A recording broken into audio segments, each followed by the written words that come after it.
பார்த்துக் கொண்டிருப்பது தாமரை தமிழ் நியூஸ். தஞ்சையில் 300 ஆண்டுகள் பழமை வாய்ந்த திரௌபதி அம்மன் ஆலய தீமிதி திருவிழா வான வேடிக்கையுடன் நடைபெற்றது. தஞ்சை கீழவாசல் பகுதியில் 300 ஆண்டுகள் பழமை வாய்ந்த அருள்மிகு திரௌபதி அம்மன் ஆலயம் அமைந்துள்ளது. இந்த ஆலயத்தின் தீமிதி திருவிழா இரவு வெகு சிறப்பாக நடைபெற்றது. மலர்களால் அலங்கரிக்கப்பட்ட திரௌபதி அம்மன் வீதி உலாவாக வந்து வடவாறு கரையில் எழுந்தருளி பக்தர்களுக்கு காட்சியளித்த போது வான வேடிக்கை காதை பிளந்தது.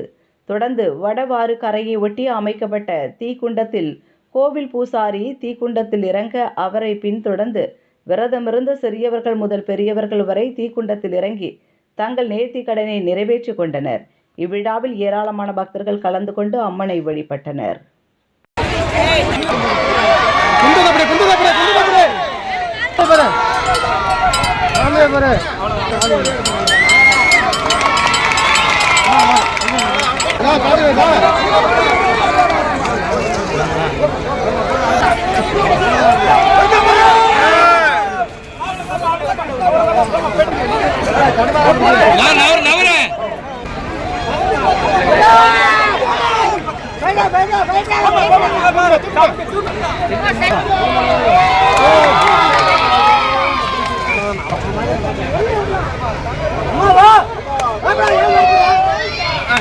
Yang baik.